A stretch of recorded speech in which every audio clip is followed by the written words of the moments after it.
Une bonne célébration de Pâques à vous tous, frères et sœurs de l'Église en chemin ainsi qu'à tous les autres. Donc aujourd'hui, on est dimanche le 20 avril. Donc ce matin, l'Église en chemin, on a tenu notre célébration à notre lieu de culte à Laval. C'était notre première célébration avec les membres de l'Église baptiste roumaine également.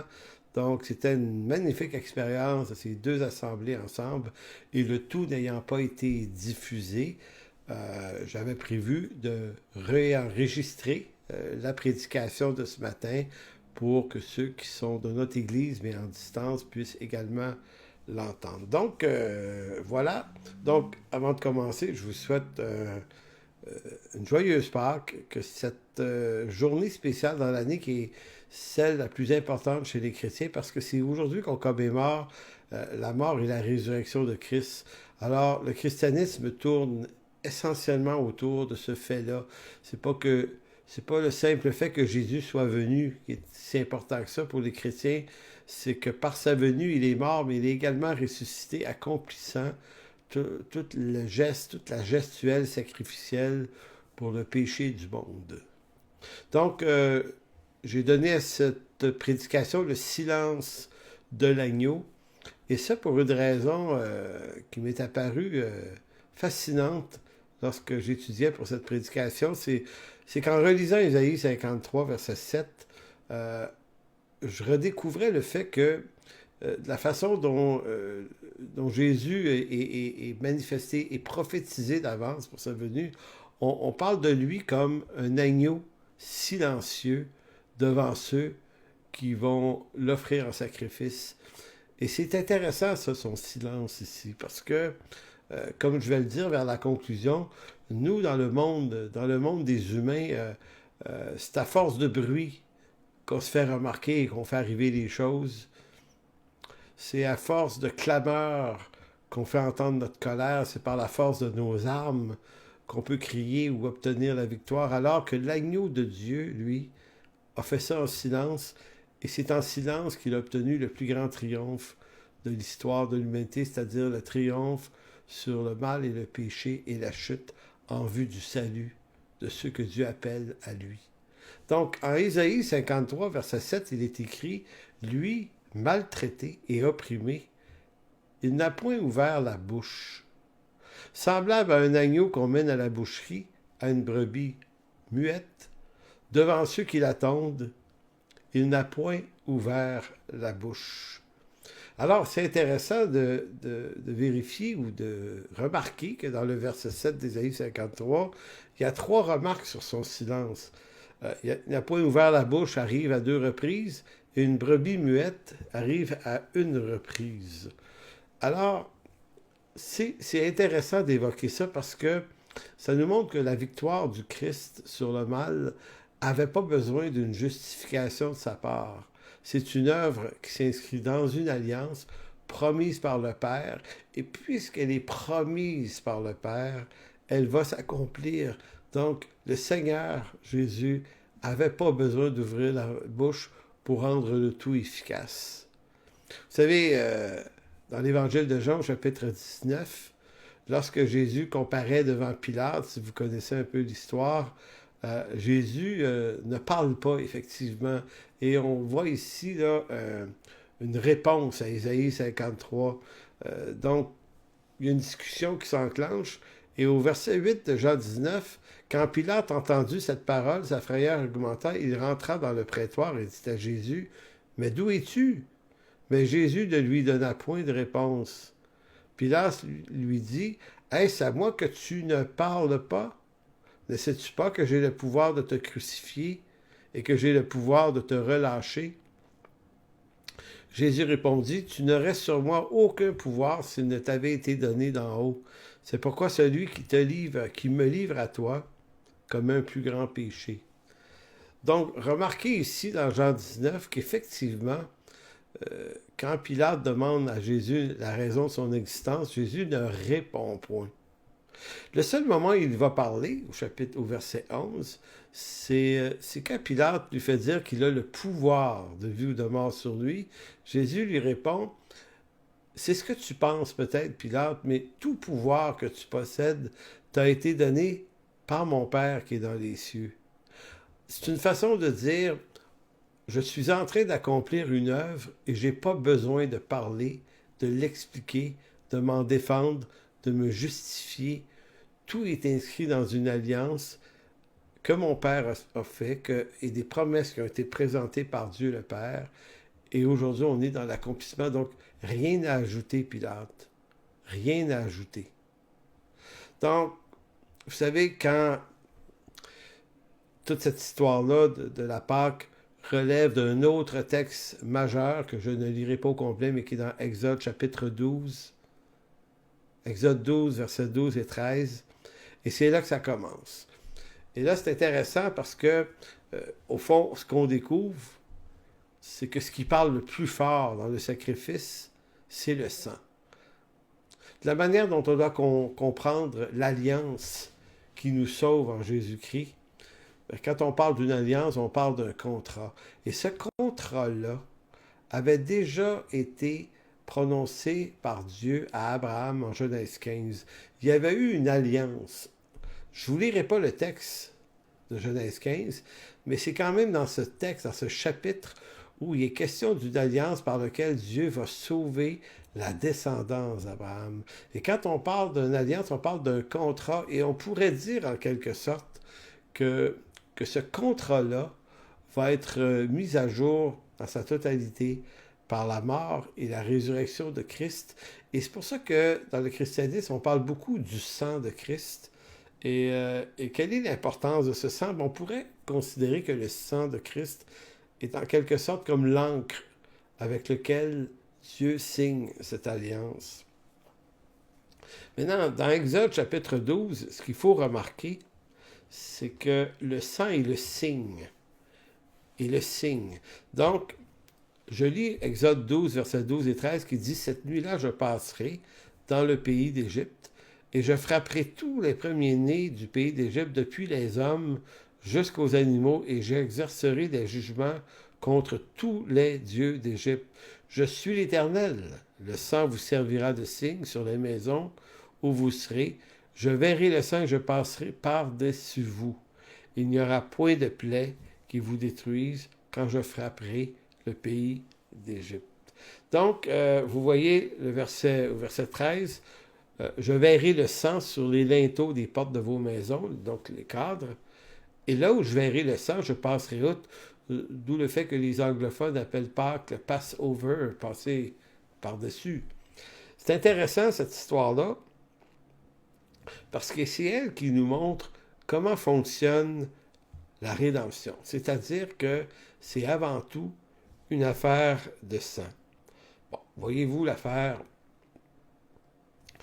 Quand on regarde, quand on est chrétien, on apprend par l'enseignement doctrinal que on a été lavé de nos fautes par le sang du Christ qui a coulé pour nous, à la manière sacrificielle vous savez, dans toute la sacrificature aaronique où on offrait des agneaux à chaque année. On répétait l'expérience d'année en année. Et Jésus-Christ est présenté comme l'agneau de Dieu, c'est-à-dire le dernier agneau.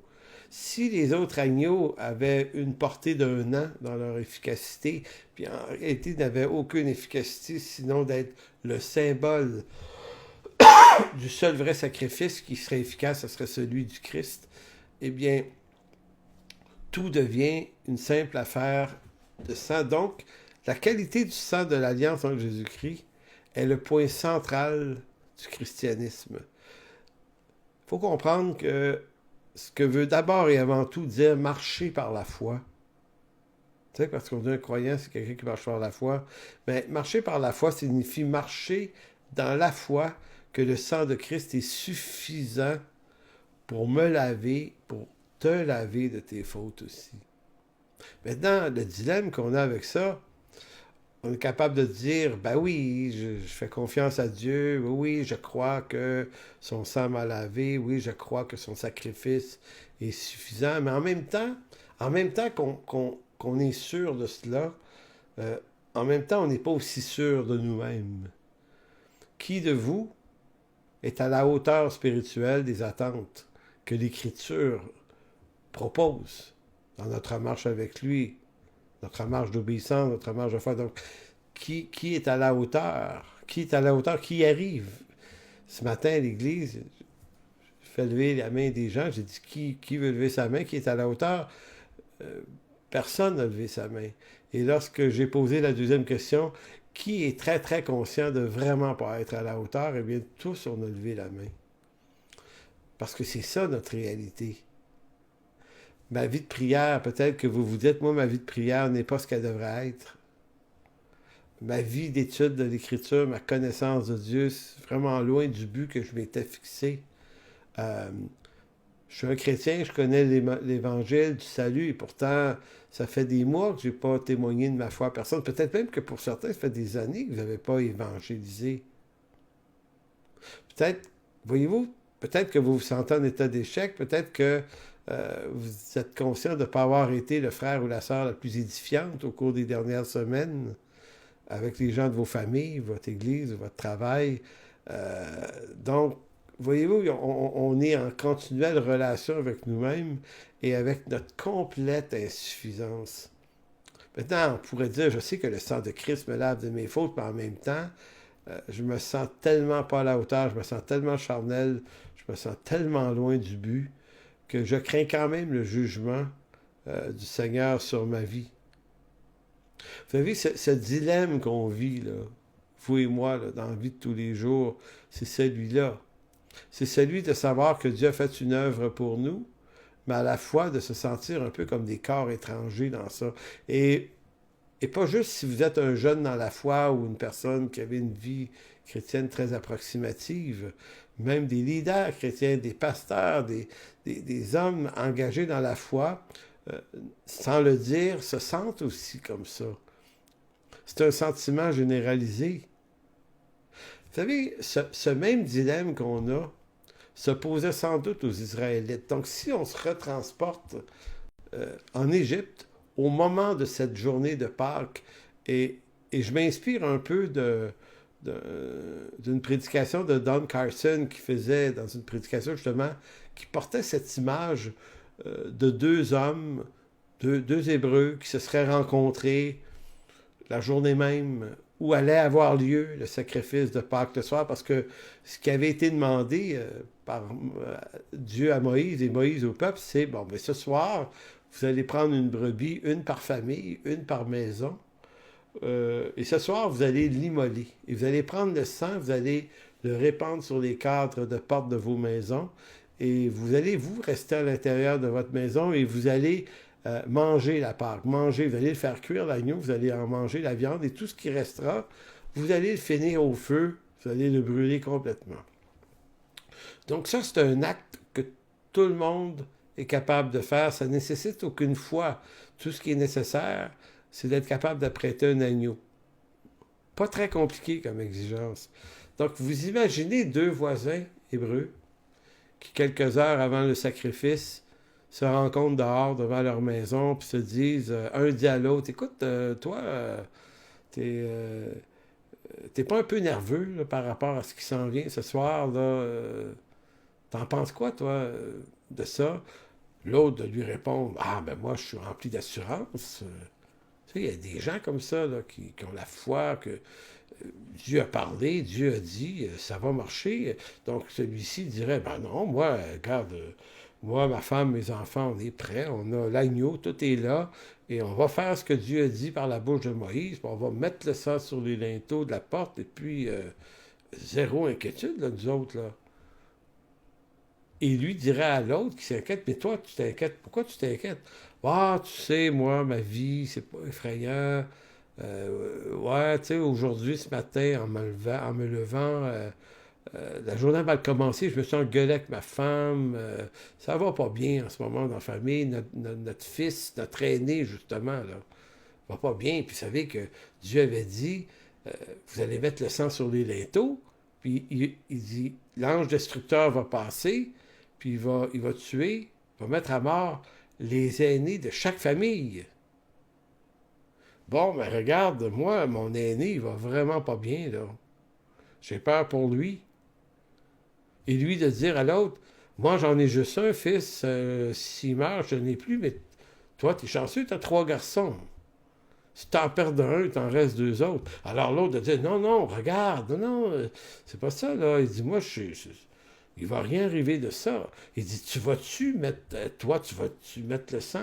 Donc celui qui avait peur dit, ah oui, oui, ben bon, j'ai peur un peu, oui, on a le brebis aussi, nous aussi, on va, ben oui, on va le faire, là. On va faire comme tout le monde, mais on n'est pas certain que ça marche parce qu'on ne se sent pas, on se sent pas à la hauteur.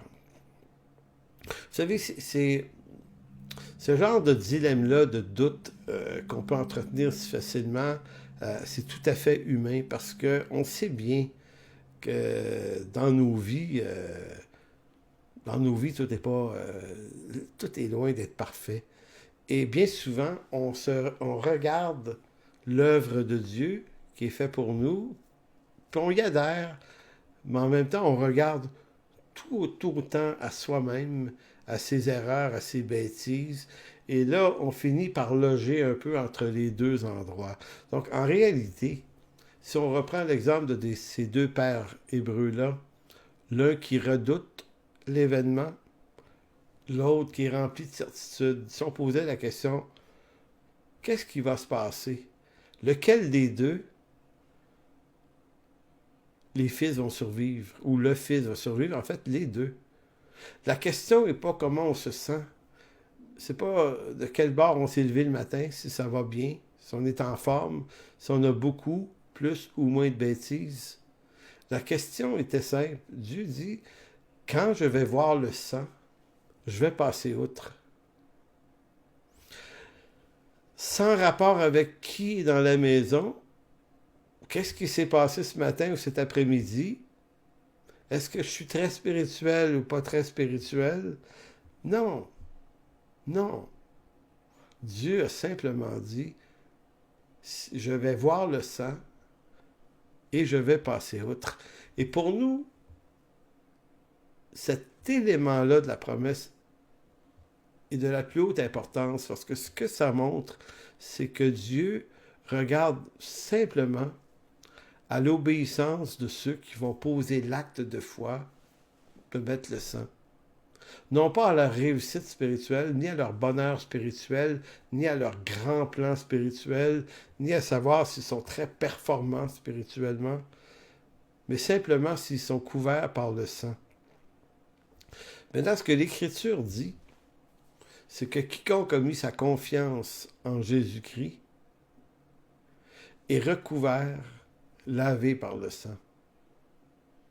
Ça ne dit pas qui est performant, qui le mérite, mais c'est donné à qui le mérite pas. C'est une grâce. Donc peut-être qu'on ne se sent pas à la hauteur, qu'on ne se sent pas digne, mais ça n'a aucune importance. Ce qui importe, l'atout le plus important dans cette affaire-là, c'est que Jésus-Christ, par son sang, nous rend méritants de son œuvre.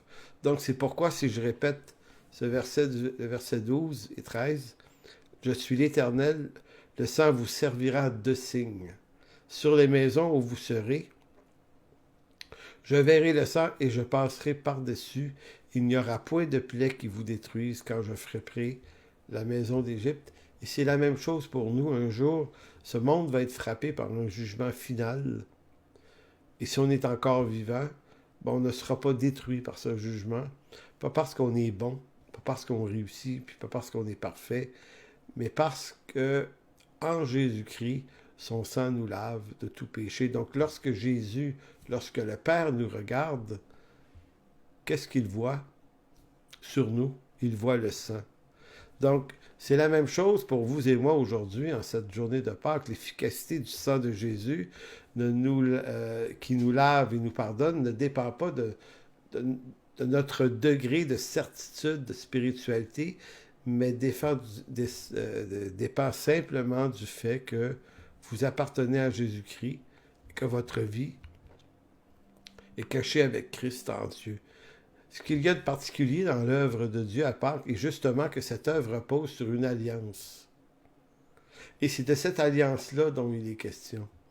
Lorsque Dieu a promis à Abraham de bénir sa postérité, et qu'il a traité alliance avec Abraham, et que des animaux ont été offerts en sacrifice par Dieu en Genèse 15, ben, cette alliance-là était scellée, que tous ceux qui seraient de la postérité spirituelle, tous ceux qui auraient la foi d'Abraham, seraient couverts par les bénéfices de l'alliance qui sont d'appartenir à une descendance qui trouve sa place en Jésus-Christ. La victoire de l'agneau de Dieu à la croix s'est faite, au fond, dans le plus grand silence, parce que la réussite du sacrifice de Christ reposait sur une promesse. Et puisque Dieu est fidèle, sa promesse s'accomplira comme il l'a dit.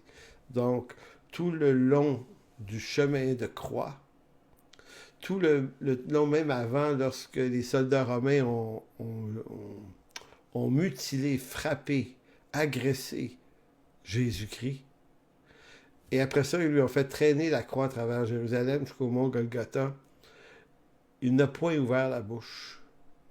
Il est marché silencieux comme un agneau qu'on mène à la boucherie, parce que sa victoire à lui, qui devient notre victoire, ne dépend pas d'un combat bruyant, mais dépend d'une promesse. C'est ainsi que l'apôtre Paul dira aux Colossiens, laissez-moi prendre un petit verre d'eau, car vous êtes morts et votre vie est cachée avec Christ en Dieu. Quand Christ, votre vie, paraîtra, alors vous paraîtrez aussi avec lui dans la gloire. Donc, la chose intéressante, c'est que lorsqu'on se tourne vers Dieu, puis qu'on est par lui sauvé, on est compté au nombre de ceux qui ont participé à sa mort il y a 2000 ans, même si nous n'existions pas encore, nous étions préfigurés comme et faisant partie de sa mort. Donc, si on devait mourir pour nos fautes, il est trop tard, parce qu'en Jésus-Christ, on est déjà mort avec celui qui est mort pour nos fautes. Maintenant, ce que ça a pour effet, ça, c'est que notre vie est cachée maintenant. Elle est cachée où? Elle est cachée avec Christ, en Dieu. Jusqu'à quand? Ben, jusqu'à ce que Christ, un jour, paraisse, lors de son retour, ou lors de notre mort, lorsqu'on va apparaître dans sa présence. Lorsqu'on va apparaître, maintenant, on va apparaître avec lui dans la gloire. Donc, ce matin, j'ai fait un petit exercice que je vais refaire ici. Dans notre nouvelle église, on a un jeune homme très sympathique d'ailleurs qui s'appelle Teddy, qui est le fils du pasteur Paul là-bas. Et donc, j'ai écrit le nom de Teddy sur un papier. Et j'ai un deuxième papier qui est une petite enveloppe ici. Donc, pour illustrer ce qui est arrivé à Teddy, voilà comment ça fonctionne. Ça, c'est Teddy. Teddy s'est tourné vers Jésus-Christ, donc Teddy a été mis en Jésus-Christ. Donc, c'est intéressant de voir que Teddy est scellé en Jésus-Christ. Où est Teddy? Où est Teddy? On ne le voit plus.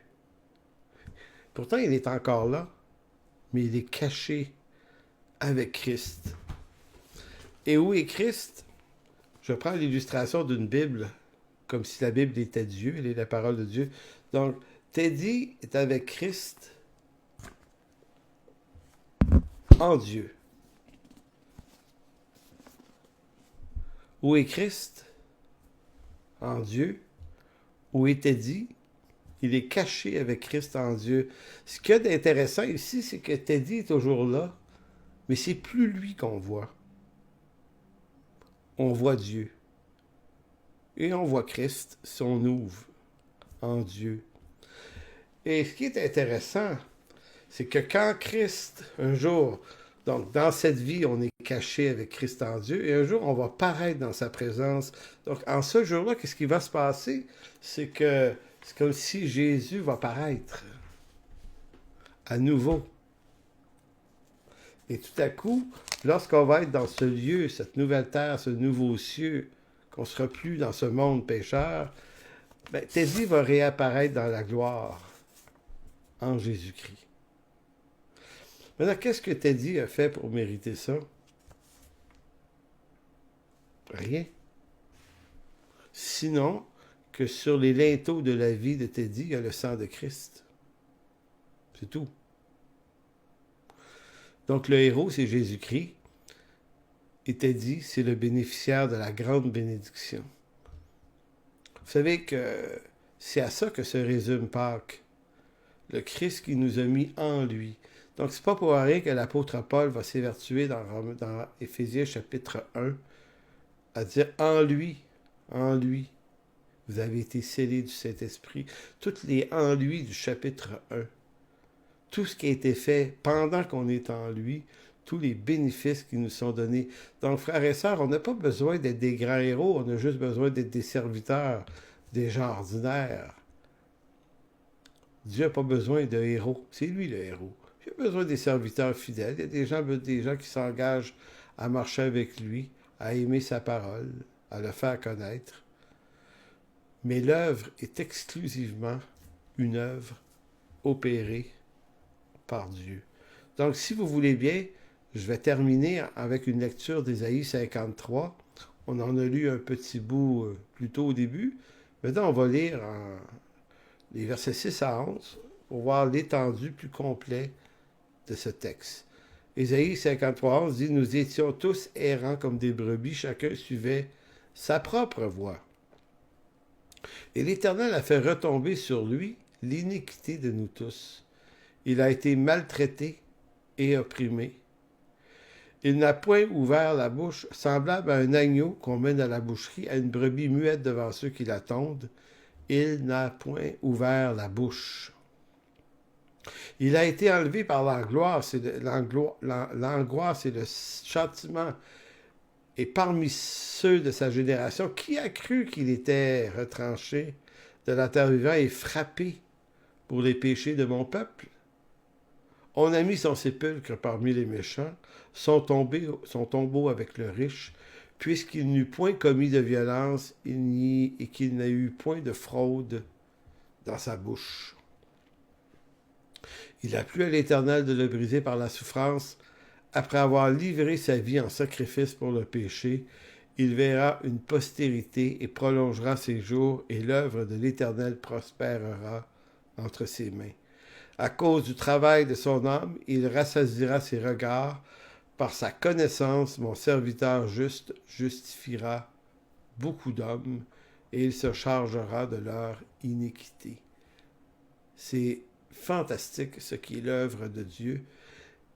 Et je conclue en vous disant que tout ça s'est fait par le silence ou à travers le silence de l'agneau. Pourquoi? Parce que dans le monde des vivants, c'est en haussant le ton qu'on obtient l'attention. C'est par les cris et les clameurs de la foule qui se fait entendre que sa colère est entendue. Et c'est par le bruit des armes qu'une armée obtient la victoire.